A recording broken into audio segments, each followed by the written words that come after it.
तो क्या राम जी मांस खाया करते थे?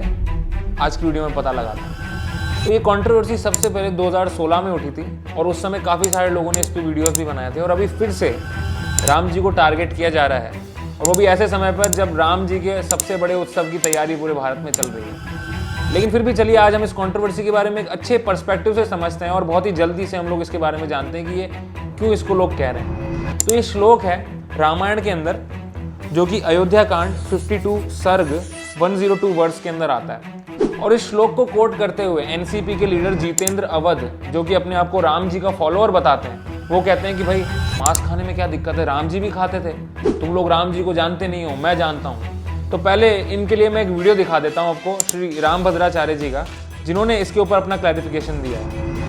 आह्वान ने एक ऐसा गलत बयान दे दिया है कि भगवान राम शाकाहारी नहीं थे। ये उसका बयान शरारतपूर्ण है, क्योंकि भगवान राम शाकाहारी थे। सुंदरकांड 36वें सर्ग के 41वें श्लोक में स्वयं हनुमान जी सीता जी कहते हैं, नमांसम राघवो भुंक्ते न चापि मधु सेवते वन्यम सुविहितम नित्यम भक्तम स्नाति पंचम। रघुकुल का कोई भी व्यक्ति मांस खाता ही नहीं। और उत्तरार्ध जो उत्तरकांड का प्रमाण दिया है उन्होंने, उत्तरकांड तो प्रक्षिप्त है वाल्मीकि रामायण का, उसे प्रमाण ही नहीं माना जाता। और वनवास में जो कहते हैं वहाँ पे शिकार करके खाना पड़ता था, ऐसा कुछ नहीं।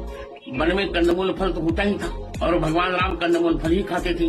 इसीलिए वाल्मीकि रामायण के अयोध्या कांड के 20वें सर्ग के 29वें श्लोक में भगवान राम प्रतिज्ञा करते हैं, कंदमूल फल से राजकीय भोजन को भी छोड़कर 14 वर्ष पर्यंत वन में निवास करूं। तो वीडियो में हम क्लियरली देख सकते हैं, एक तरफ ऐसा व्यक्ति है जो कि पॉलिटिक्स से रिलेटेड है और ऐसे लोगों को फॉलो करता है जो कि भारत से प्रेम नहीं करते। दूसरी तरफ ऐसा व्यक्ति है जो राम जी के रियल फॉलोअर माने गए हैं पूरे विश्व के द्वारा, और दोनों के स्टेटमेंट्स आपके सामने क्लियर हैं। तो आप अपनी हिसाब से आप समझ सकते हैं कि राम जी का क्या चरित्र था। फिर भी हम लोग वर्स के ऊपर आते हैं। जो ये श्लोक था, इसके ऊपर कंट्रोवर्सी क्यों रहती है? क्योंकि इसका ट्रांसलेशन जो लोग कोट करते हैं वो ऑफन वेस्टर्न स्कॉलर्स के द्वारा दिया गया होता है और ना कि ओरिजिनल रामायण से। इसका ओरिजिनल ट्रांसलेशन मैं आपको सुनाता हूँ। वहाँ पर उन दोनों भाइयों ने विनोद के लिए वराह, ऋष्य, पृषत और महारुरु नामक 4 महामृगों को मारा। तत्पश्चात जब उन्हें भूख लगी तब पवित्र कंदमूल आदि खा के सायंकाल के समय ठहरने के लिए एक वृक्ष के नीचे चले गए। तो यहाँ पे वैसे जो रॉन्ग ट्रांसलेशन है उसके अंदर बताया गया है कि राम जी ने उन लोगों को पकड़ा, उनको मारा और उनके जो शुद्ध हिस्से हैं उन सब के उनको खा लिया। यहाँ पे बताया जा रहा है कि राम जी ने उनको मारा शब्द दोनों में सेम है। अब यहाँ पे मैं आपको एक छोटा सा एग्जाम्पल देता हूँ जो बुद्धिमान व्यक्ति को ही समझ आएगा, जिसके दिमाग में गोबर भरा है और जो IIT ढोलकपुर से पढ़े हुए लोग हैं उनके दिमाग में ये नहीं जाएगा। तो अगर एक माँ अपने पुत्र को मारती है, तो जैसे मैं आपको बता रहा हूँ कि उसने अपने पुत्र को मारा, तो उसमें ये मारा होता है कि काट के मार दिया, खा गई साले। या फिर चलिए हम दूसरा एक और ले लेते हैं कि एक शब्द होता है प्रिंसिपल। तो प्रिंसिपल एक व्यक्ति को भी हम संबोधित कर सकते हैं। प्रिंसिपल्स जैसे बोले you are following very right principles, तो अलग अलग अर्थ निकलता है। तो उसी तरीके से जब वेस्टर्न स्कॉलर्स हमारे यहाँ पे कोई ट्रांसलेशन का जो है अपने हिसाब से करते हैं तो धर्म को भी रिलीजन बता देते हैं। तो उन लोगों की ट्रांसलेशंस में तो हमेशा गलती है। इसीलिए हमें शास्त्रों को हमेशा एक सीक्वेंस में पढ़ना चाहिए। जब हम सीक्वेंस में पढ़ते हैं तो हम जानते हैं कि राम जी कभी खा ही नहीं सकते मांस, और इसका क्या प्रूफ है मैं आपको चल के बताता हूँ।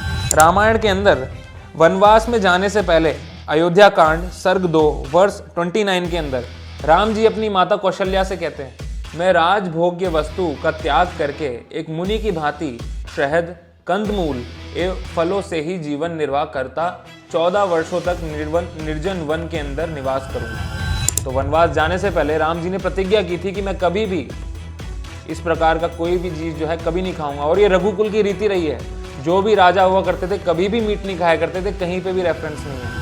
हाँ, कई बार जो राजा महाराजा होते थे वो जानवरों से युद्ध किया करते थे, और ये एक क्षत्रिय के लिए अनिवार्य है, क्योंकि अगर एक क्षत्रिय युद्ध नहीं करेगा तो उसकी जो कला है वो फीकी पड़ जाएगी। युद्ध किनसे किया करते थे? शेर, भालू इत्यादि जो बड़े बड़े जो तगड़े जानवर होते सिर्फ उन्हीं से। और ऐसा नहीं उनसे युद्ध करके उनको मार के खाते थे, वो भी अलाउड नहीं था। तो ये जो लोग कोट करते हैं, जो IIT ढोलकपुर से पढ़े हुए लोग हैं, ऐसे लोगों के लिए मेरे को एक शायरी याद आती है, ध्यान से सुनिएगा। इरशाद, गीता पढ़ी ना रामायण, पढ़े ना मैंने वेद, गीता पढ़ी ना रामायण पढ़े ना मैंने वेद, बुद्धि गई है घास चरने रुकावट के लिए खेत।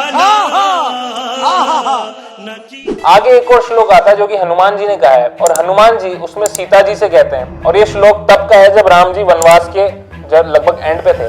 उसके अंदर भी हनुमान जी ने कंफर्म किया है कि राम जी ने कभी भी मीट नहीं खाया और वो हमेशा ब्रह्मचार्य के नियमों के द्वारा अपना जो वनवास था उसमें वो रहे। तो हम क्लियरली देख सकते हैं रामायण में कहीं भी ऐसा मेंशन नहीं है। जो लोग हमको बेवकूफ बना रहे हैं उन लोगों के लिए भी मैंने आपको बता दिया है बढ़िया। बाकी आज की वीडियो में इतना ही। आगे जो भी ऐसी कंट्रोवर्सीज आती रहेगी हम उस पर जल्दी से जल्दी वीडियोस लाते रहेंगे। अगर आपको ऐसी कंट्रोवर्सीज के लिए सबसे पहले वीडियो चाहिए तो हमारे चैनल को आप सब्सक्राइब कर सकते हैं। वीडियो को आप लाइक कर दीजिए, इसको शेयर कर दीजिए। वीडियो छोटा रखने के लिए हमने बहुत ही कम समय में इसमें बताया है सब कुछ। तो अगर आपको इसकी डिटेल चाहिए तो हम आपको कुछ वीडियो के लिंक्स हम यूट्यूब के दे देंगे, आप वहां जाके उसको और अच्छे से चेक कर सकते हैं। हरे कृष्ण।